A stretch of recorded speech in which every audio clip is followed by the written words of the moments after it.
So today I'm going to be reviewing a brand new Chrome OS tablet, and that is the Asus CM30. It is a detachable tablet that does actually convert to a full laptop experience because it comes with a stylus that actually goes into the device, it comes with a keyboard, and it comes with a little kickstand case as well on the back of the tablet. So is it worth buying and is it worth your money? Well, I'm going to let you know my full thoughts in this full review. Let's get into it.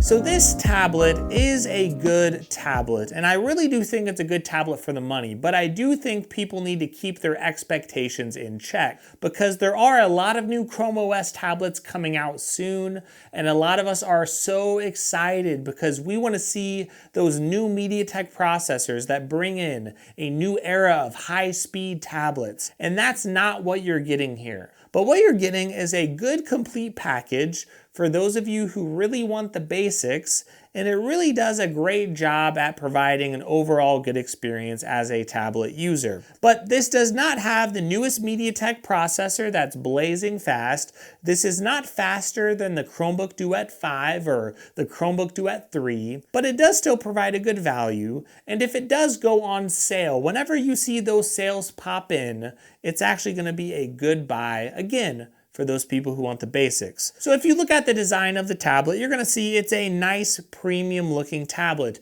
It does feel very premium in my hands. I love this feel. It feels like a nice metal or a nice aluminum here, so I really do like that. Now we do only get one charging port here, one USB-C port on the left-hand side. We do have a headphone jack up and down in the volume and a power button. And we do have a speaker here on the right-hand side, a speaker on the left. I will say the speakers aren't great. They are a little bit tinny, but they're not going to be super loud or mind-blowing or anything like that. Now I know the front of the device is a little bit ugly for some of you. Some of you would think that these bezels are ridiculous. Why do we have bezels? Oh my gosh, I hate bezels. Well, the reason we have bezels on a tablet is so we actually have something to hold on to. But the other reason you actually might want bezels is because you want a bigger keyboard case. But now we have these accessories that come with the device. We have this keyboard, of course, that attaches to the bottom of the tablet, and we have this kickstand case that just magnetizes to the back. And it's really cool that this tablet, it's an all-in-one solution for someone who wants a tablet, who wants a laptop, and you want a stylus, you want to take notes. It's really meant for those people who want to use this for some school stuff. If you use Google Docs a lot and you just want to type out a lot of things in documents, you want to take a lot of notes, this is going to be a really good option for those of you who just want to do a lot of the basics and they just want to get some work done, but they want something very portable and light. So this kickstand that goes on the back of the tablet, you got to be careful now if you are holding it. You want to make sure to hold it down on the top whenever you are moving the kickstand back. But whenever you do that, it really is nice and sturdy, and this kickstand does have a lot of different positions, so this could go on your lap or go on a table just fine. But whenever you connect it as well to the keyboard, you're going to find that this keyboard is actually very nicely sized. Again, because of those bezels, they could provide you with a keyboard that feels just big enough. Now, I'm not telling you that the keys are super spacious or anything like that.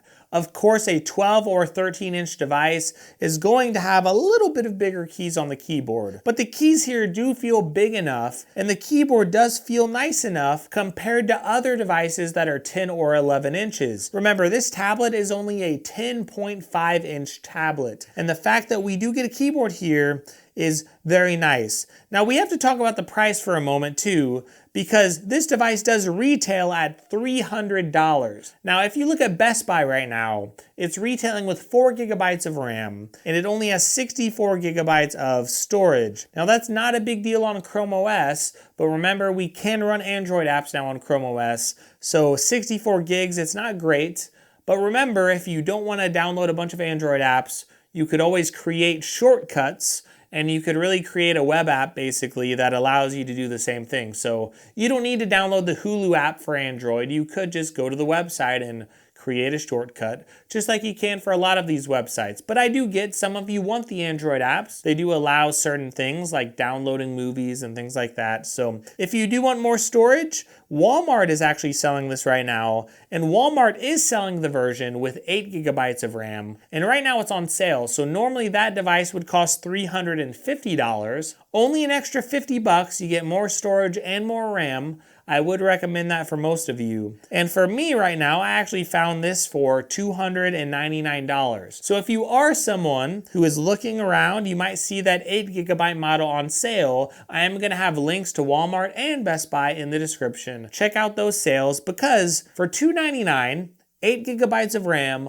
128 gigs of storage, and the big thing that this tablet is bringing to the table is the fact that you get a keyboard with it. Like if you look at the Galaxy Tab A9 Plus, for example, that Samsung tablet does not come with a keyboard. It does not come with a stylus because the A9 Plus doesn't support the S Pen. So you're looking at $230, but no keyboard and no stylus. Well, for $300, at least for today, you could get a keyboard, you could get a stylus, you could get something that has this really cool case on the back. And that is very, very compelling for those of you who want to get work done, because this can use Android apps, but it can also get productive work done. And Chrome OS is such a lightweight OS. You get like 7+ years of operating system updates. So if you are someone who wants a device you're going to use for a long time, you're going to get more software support on this compared to some other Android devices. Now there are pros and cons between using Chrome OS and Android, and I have talked about some bugs I've noticed on Chrome OS, but it's really nice to be able to get all of these things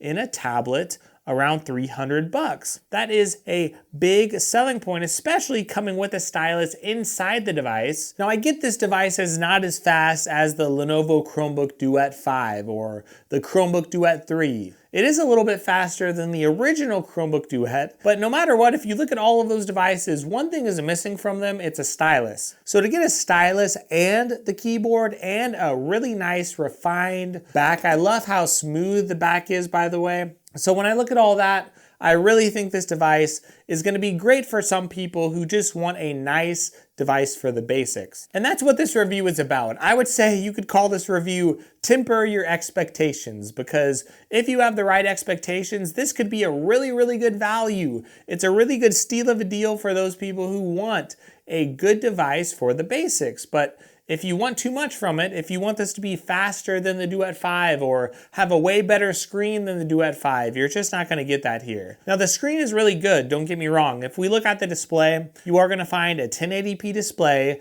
It's a 16:10 aspect ratio, which is nice. I really do like that. So this has a 1920 by 1200 display. Again, it's 10.5 inches. This display does get about 400 nits of brightness, which is more than good enough for me. Again, it's a 1920 by 1200 resolution, and the sRGB, at least when I look online, it's 118%, which is pretty good. And when I'm actually viewing content on this display and when I'm reading things, it does look very, very color accurate, at least to my eyes, and I know my eyes can be deceived. This is not an AMOLED display, but it still looks very, very good. It looks tremendous for viewing content. I think it's going to be very good for that, and I think a lot of you, if you're looking for a good display, not perfect, again, it's not an AMOLED display or an OLED display like you do see on the Duet 5, but still, it's a really nice looking display. And when we look at performance, it's going to be good, but it won't be great. And when I say good, I'm not saying it's better than a lot of your smartphones.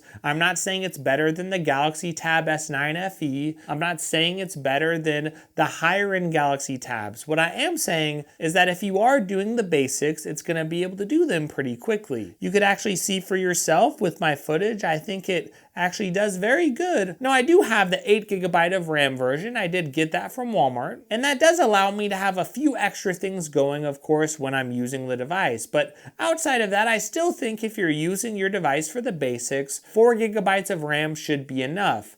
Now, if it was me, I would pay the extra $50 to get more storage and more RAM. I think that's a nice investment, but it does depend on the sales and what prices that you do see. Especially right now, if you do see them for the same price, of course, it's a no-brainer. You should get the extra RAM and you should get the extra storage. Now this does have a MediaTek Companio 520 processor. It's also called the MediaTek 8186 processor. It's the same thing. But if you are just bringing up a few tabs in Chrome, if you are trying to get some stuff done in Google Docs, go to your school's website, if you're trying to get those basic things done, I really think this is going to do a great job. You could definitely make plenty of documents on here. Now keep in mind that this is a Chrome OS device, so if you are trying to run a full version of Microsoft Office with Microsoft Word and all of that, that's not something you're going to be able to do here. You are going to have to either download the Android apps, or you are going to have to use Microsoft Office Online. You can use that for free if you actually just Google Microsoft Office Online. You can actually use that,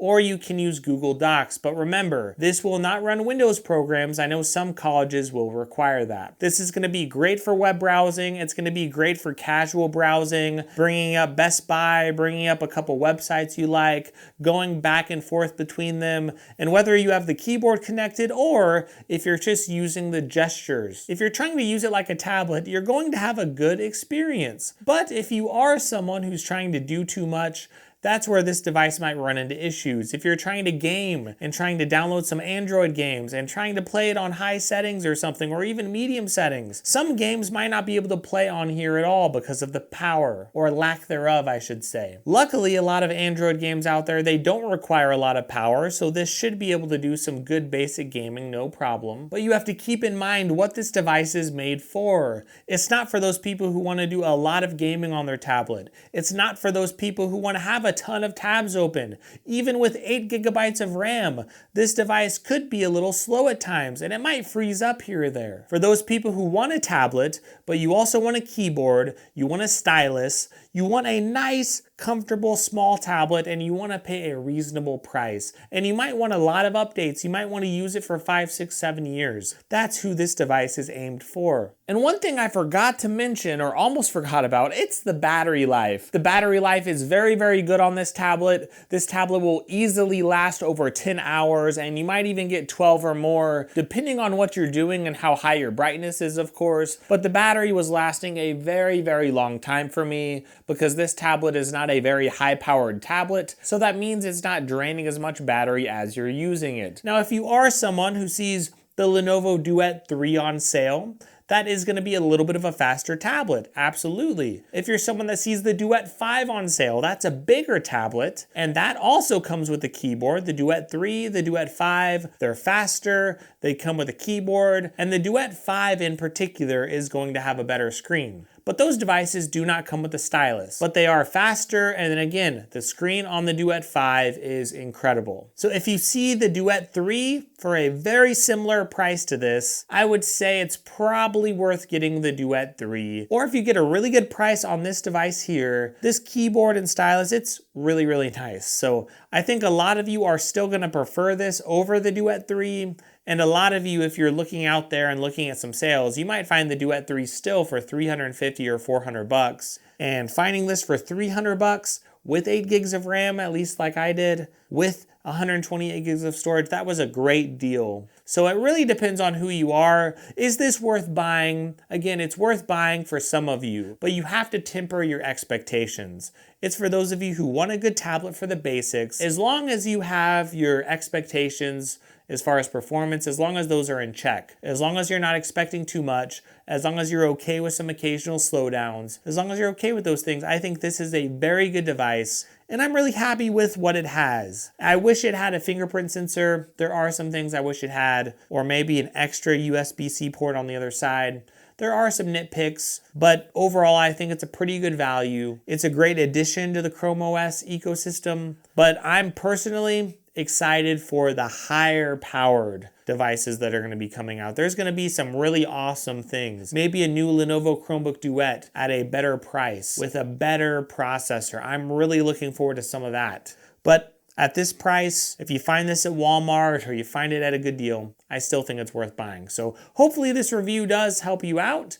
If you did like it, please give me a like and give me a sub to my channel. That would mean a lot. And by the way, Don't forget, I make a lot of content about tablets, Chrome OS tablets. I will cover them as they come out, and a lot of Android phones too. I try to cover devices that your average person might consider buying, and I try to cover it from a perspective that considers sales and prices and all those things. So if you like that sort of thing, please follow my channel. Again, a sub would mean a ton, and also use those links in the description. That is a great way to support my channel. So thank you so much. Thank you for watching. I hope you have a great day, and I really, really hope you enjoy your week.